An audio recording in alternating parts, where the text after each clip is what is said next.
Hi everyone, welcome back to my channel. In today's video, I would like to offer my opinion on what Johnny Depp's 5-factor model personality analysis would be, as well as analyzing some of the footage and offering my thoughts on his body language, as well as if anything is giving in terms of mental health. I'm making this video on day 8 of the trial, and I thought it went really well for Johnny. I think his lawyers did an amazing job at really presenting full audios with more context about what was going on, because I feel like Amber's lawyers were just providing these tiny clips kind of out of context, and I found that extremely manipulative. So now let's jump to Johnny Depp's personality. He was originally diagnosed with ADHD, depression, and substance abuse disorder. The 5-factor model of personality is a system that is composed by 5 different traits, and each trait has multiple facets to it. Each person is supposed to have a different level of each one of those traits, whether that's high or low, and in the same way, a different level within the facets of each trait. In clinical psychology, this is how professionals determine personality. So the 5-factor model traits are openness to experience, conscientiousness, extraversion, agreeableness, and neuroticism. And you can remember these by the acronym OCEAN. Openness to experience is composed by the facets of imagination, aesthetic sensitivity, attentiveness to inner feelings, also having the ability to feel very deep emotions, so emotional depth, and not just deep emotions but intense emotions as well. Adventurousness, intellectual curiosity, and challenging authority. I do think his openness to experience is high. He is an actor. He obviously has aesthetic sensitivity. He plays the guitar. He has an appreciation for the arts. He is very open to new experiences, trying new things. I do think he is pretty aware of his emotions, and he feels emotions deeply because he uses substances to be able to cope with his emotions. I do think he's intellectually curious and definitely challenges the authority, for example, when he does drugs. Usually people who are very high in openness to experience are very intelligent people and very complex people as well. Let's move on to conscientiousness. Conscientiousness is composed by different facets as well. So that would be self-efficacy, so very productive people, orderliness, dutifulness, achievement striving, self-discipline, and cautiousness. Keep in mind that people who have a substance abuse disorder are typically low conscientiousness. So I don't see him as being really orderly or like really cautious or anything like that, but I think he can be very productive. He can do a really good job at his acting. I don't think he has very high self-discipline, because somebody who would have really high self-discipline wouldn't necessarily have such a big substance use problem as he has. As far as extraversion goes, that's composed by assertiveness, excitement-seeking activity, so like a really energetic person, gregariousness, positive emotions. So I do see how he's like active, assertive. I don't see him as being real gregarious. I don't see him as having a lot of positive emotions. In fact, he does struggle with depression. I think he can be warm, friendly.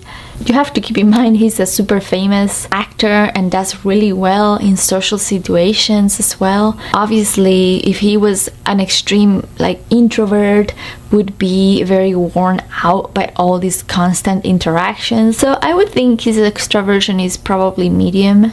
Now, agreeableness has to do with altruism, straightforwardness, trust, compliance, modesty, and tender-mindedness. I don't see him as a mistrusting person that's always suspicious at all. I don't see him as a particularly altruistic person at all. I don't see him particularly compliant and obedient, not particularly modest, but he doesn't have a grandiose sense of self-entitlement either that I see.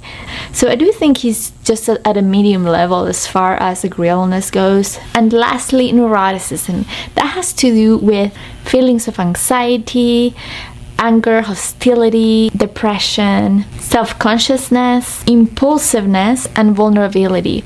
I do think his levels of neuroticism are probably mid-high because he does experience depression, anger, and hostility.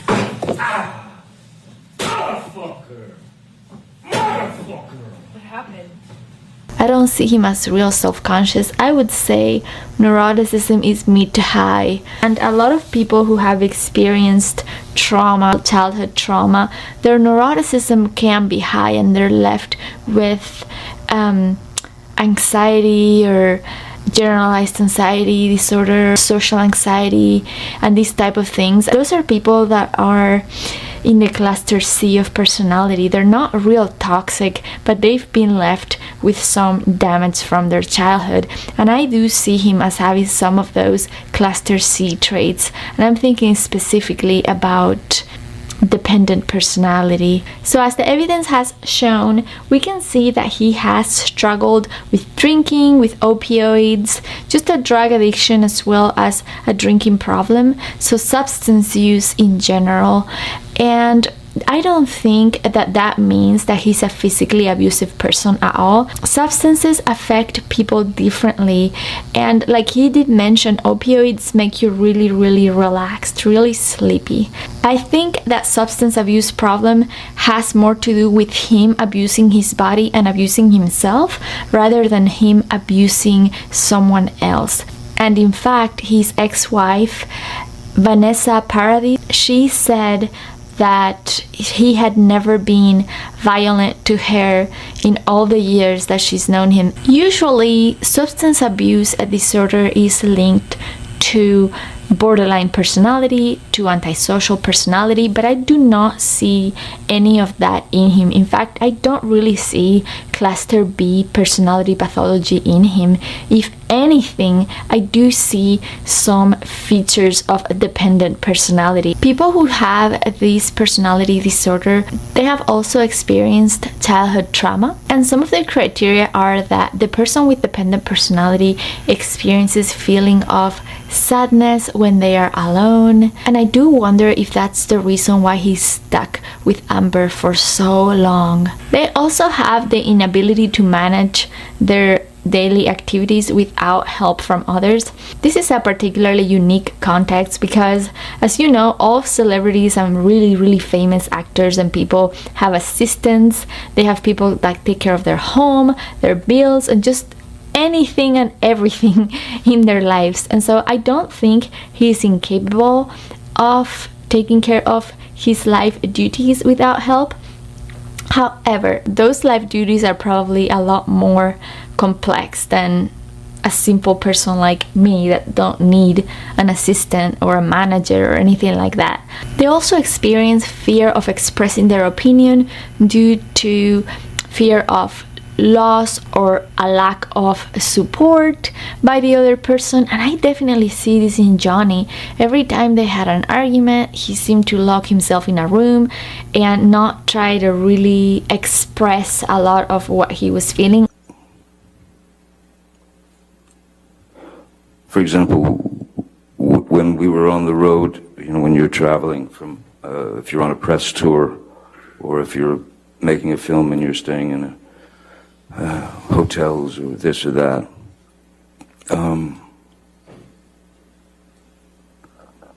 I would always have to get a different, or we would always have to book an extra room that I was able to escape to, so I didn't have to lock myself in another bathroom.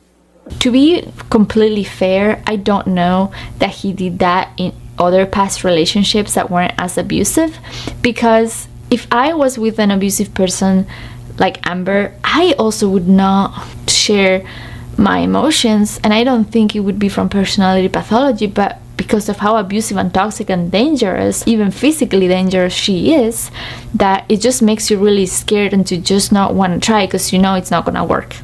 So even though I do see a little bit of a constant pattern of not sharing his emotions, but instead enclosing them and hiding himself in a place. In some of his texts, he does say, I don't want to be judged, you know, and this fear of judgment is something that we see in dependent personality. People with dependent personality also have trouble starting projects, finishing projects.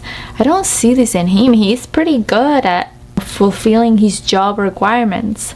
So overall, I don't really see a whole lot of traits of dependent personality, but if I were to be forced to pick one, that's the one that I would pick out of all the personality pathology criteria. I don't see him in the cluster A, I don't see him in the cluster B, and I really don't see him in other disorders in the cluster C, but dependent kind of resonates a little bit with some of his behavior. When it comes to analyzing Johnny Depp's footage, I do think it's important to keep in mind that he is a terrific actor.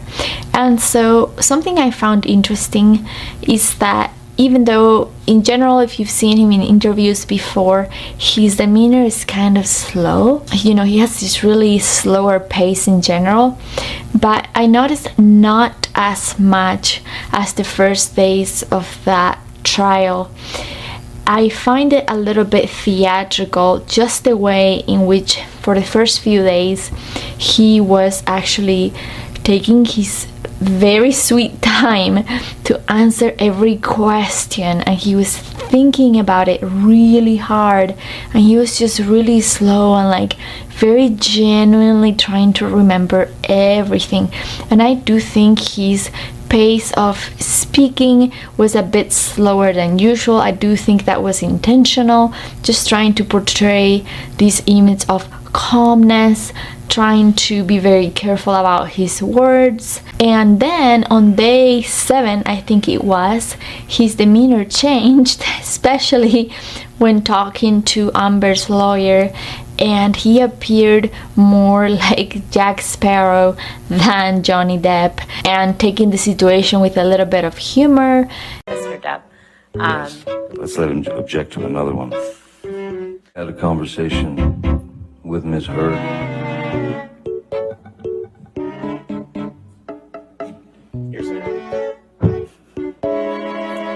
Let's move beyond the conversation that Kevin Murphy had with Mr. Said, yes, they had. Okay. It appears that Ms. Heard had told Hearsay, Your Honor. she would like for him to cook. That's hearsay, I guess. I know, I'm just sure it's off of the truth of the matter, sir. He got it. Okay, all right, well then. I'm learning. Ms. Heard that I'll move to strike this as hearsay, Your Honor. disturbing. Yes, I looked at papers. Maybe they're hearsay papers. I can read it out of someone's article, but not from the man's mouth. It's a pretty simple yes or no question, which is You'd like other it to be, sir. Nothing simple in this case. Other- October is 2 months before December. That's correct. the document that you signed as part of your divorce proceedings, correct? That's my signature indeed, yeah. That is your signature on the right, correct?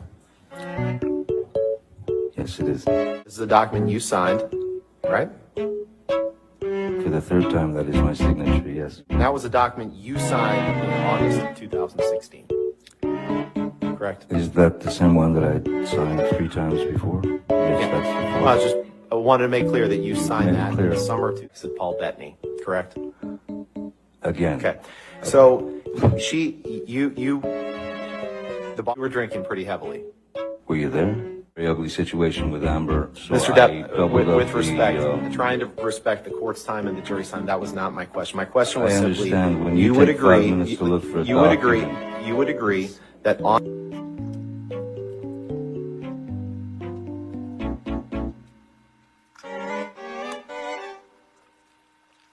Exhibit 500, please. 500? 500, Defense Exhibit 500. I'd like to see who I lied to. I drink whiskey in the mornings too, right? Isn't happy hour anytime? That you carried cocaine in that box? No, but it looks like it would fit some cocaine. I once gave Marilyn Manson a pill so that he would stop talking so much. That right? You did. Did I read that correctly? You did. Okay. Did I read that right? Yes, you did. Did I read that right? You continue to read them right, yes. Right after you cut your finger off, or right after, I won't give you anything to argue with me yet. Right after you sustained an injury to your finger, right after you sustained an injury to your finger, Bless you. poured yourself a mega pint of red wine, correct? A mega pint.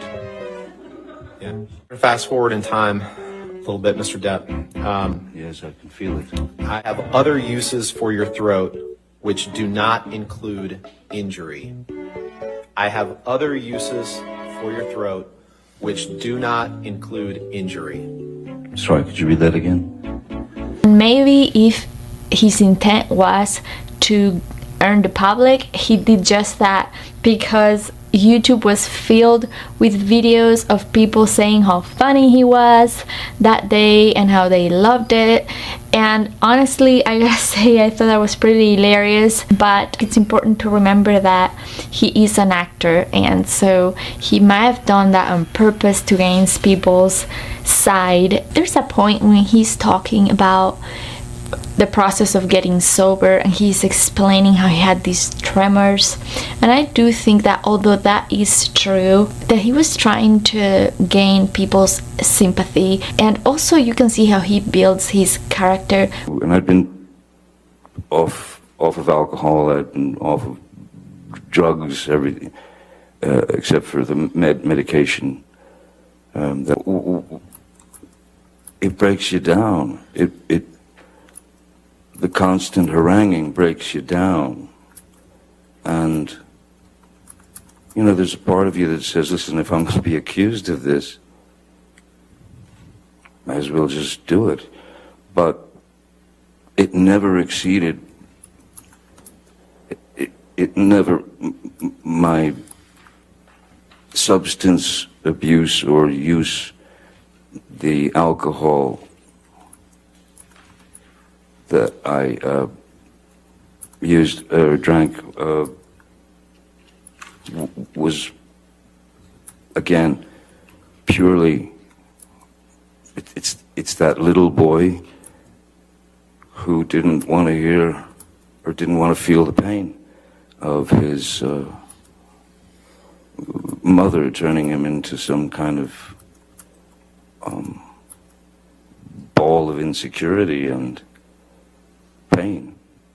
So, yes, I was more inspired by Miss Heard to reach out for a numbing agent because of the constant his demeanor around the topic of drinking is not like the one of somebody who is fully sober, that has taken full responsibility for his actions, somebody that has gone through a detox program, a person that has an understanding of how detrimental that is for your health. That person would have a more solid and responsible mindset and maybe say something like, I should have left Amber and I should have stopped drinking, instead of saying, I was drinking because I was with Amber. That's it. That's all he had to do. It seems to me that there is still a certain type of attachment to that substance or substances, at least an emotional attachment. There is an instance when I doubt that he's telling the full truth. how I tried to avoid the attack, if it's all right. You know? Yes, sir. If I'm walking this way to the door of my office, and the bedroom door is where you are, I'd walked across the mezzanine there, and as I'm approaching the door, suddenly I'm just getting clobbered from behind, and one's natural primal instinct is to kind of duck and cover. So I ducked and covered, but they didn't stop. So I came up this like this, sort of protecting my face, but at the same time, with her arms swinging wildly, I put my arms out and I was able to get her into a bear hug or something, just to stop her from hitting me anymore. And while holding her in that position, she was still trying to, she had her legs, she could kick, she could knee me, so she was still jumping, kind of very angry, very animated. And yeah, it was unpleasant. What happened at the end of that situation?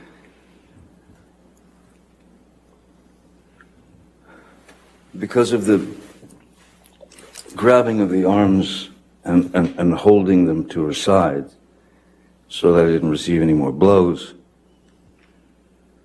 and she was still fighting, I believe there was some kind of contact with our heads, our foreheads, as would happen if you're trying to calm someone like that. And then that was when she accused me of headbutting her, of giving her a headbutt and breaking her nose. But there was no blood. There was no. I didn't hit her nose. If there was anything at all, it was a bump of. Well, I'm trying to restrain her. She's trying to get out of it. There's going to be some contact here and there, accidental contact, but not a headbutt. How did you escape this altercation?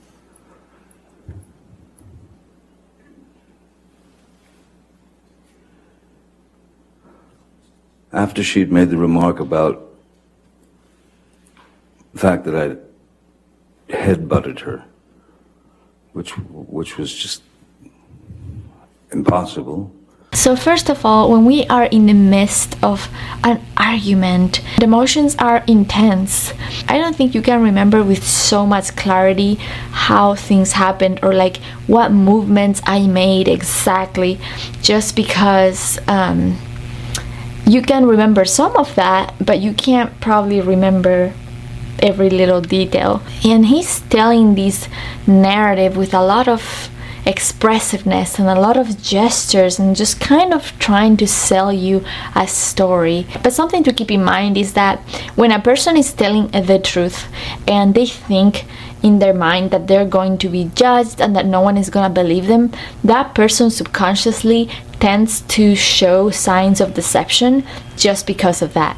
So I think here he's very aware that he's being judged, that some people don't believe him, that his reputation has been ruined, but I do think that he might be softening down a little his behavior. He shouldn't have grabbed her in the first place and hold her against her will. That is abusive in itself. When it comes to this story about him losing his finger, and there was a bar,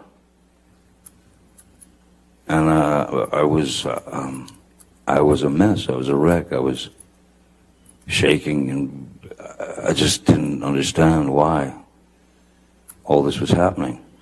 So I went behind the bar. I grabbed a bottle of vodka that was there and a shot glass, and sat at the bar. She was nowhere around. And I poured myself 2 or 3 stiff shots of the vodka. First taste of alcohol I'd had in a long time. And then she came down to the bar and found me there. And of course started screaming, "Oh, you're drinking again, the monster," and all that.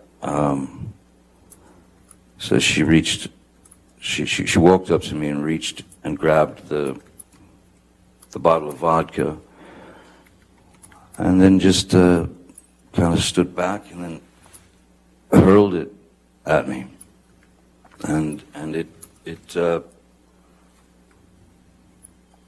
it just went right past my head and smashed behind me.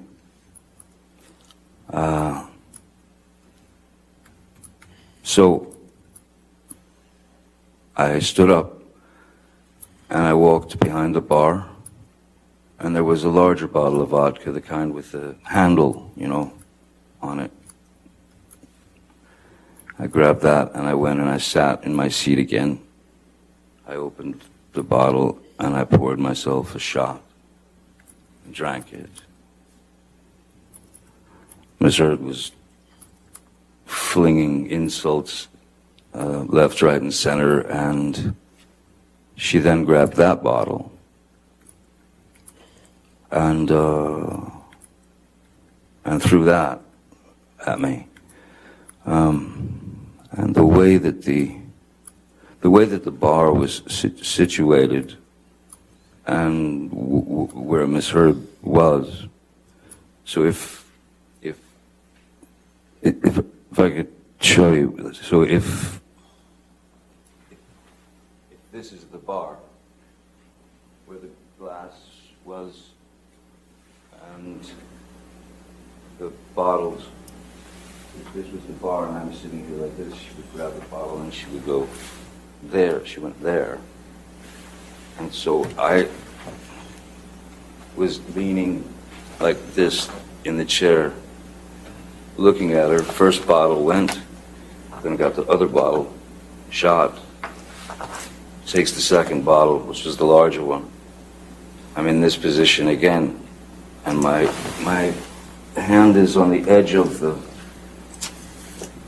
bar, like that, leaning over, the fingers like that, and she threw the large bottle, and it made contact and shattered everywhere. And I honestly didn't feel the pain at first at all. I felt no pain whatsoever. What I felt was, I felt heat. I felt heat, and I felt as if something were dripping down my hand, and then I looked down and realized that the tip of my finger had been severed, and I was looking directly at my bones sticking out, and the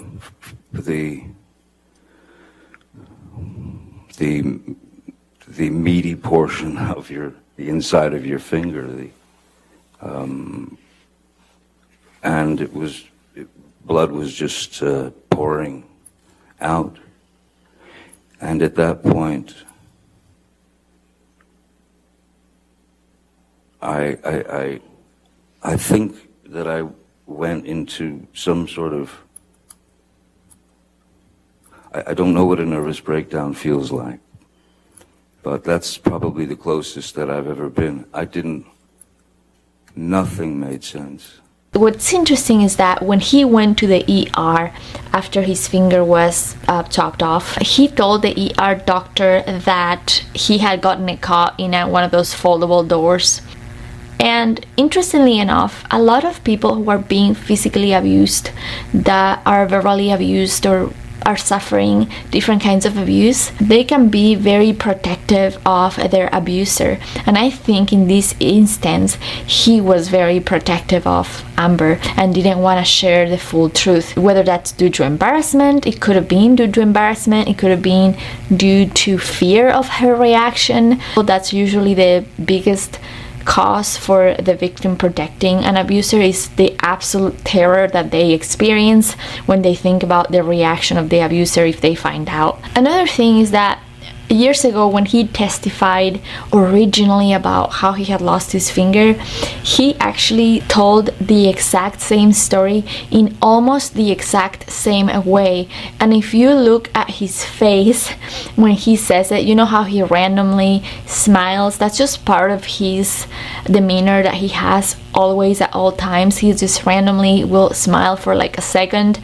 And I thought it was super interesting that he smiled almost in the exact same moment when he said that the bottle flew by in both occasions. She threw a vodka bottle at me. It just went. So I do think that adds credibility to his story. Today, the housekeeper where they were at testified. Find it. Downstairs in the bar area, the games room bar area. So, can you walk us through how you found it?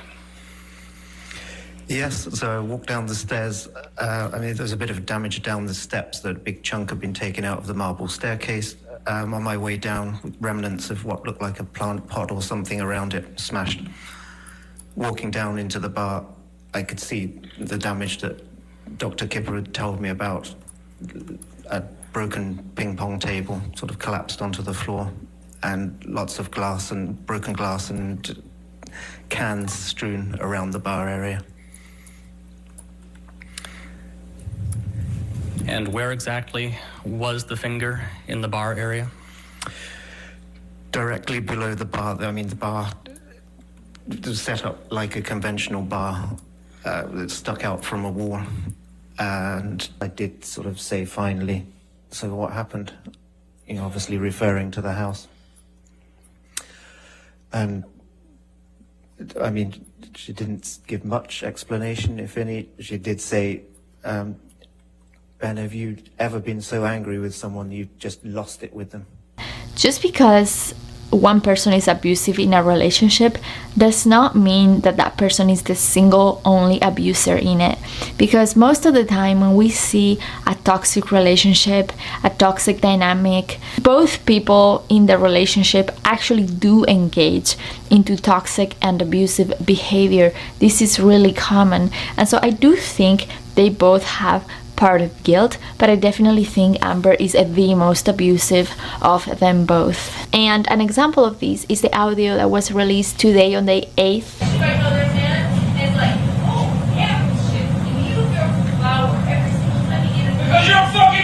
That in itself is a verbal abuse, but Amber really doesn't have the demeanor of a victim of physical abuse. I don't know if you've ever met a victim of physical abuse, but when they talk about the abuse, and I mentioned this in my other video, they don't have a demeanor of superiority, eating their chips and all that. And because when you have experienced somebody beating you up or hurting you physically, you lose your appetite, you get really tense, and you can see in the person this demeanor of like sometimes even looking down, being very like guarded, being very reactive. And I don't see any of that in Amber. She does not seem scared, she doesn't seem terrified. In fact, every single time in the tapes, you can hear that she was looking for a fight. And so victims of physical abuse usually leave absolutely terrified. And I have experienced physical abuse in my life, and I know people that have experienced physical abuse in their lives, and you never have this cocky attitude of like trying to fix things here and now and it has to be my way, because you're just simply too terrified of the physical abuser. With that said, I don't have anything else to add. I hope you enjoyed this video. If you did, please give it a like and subscribe. If you have Any video requests? Please let me know in the comments. I'll see you soon. Bye.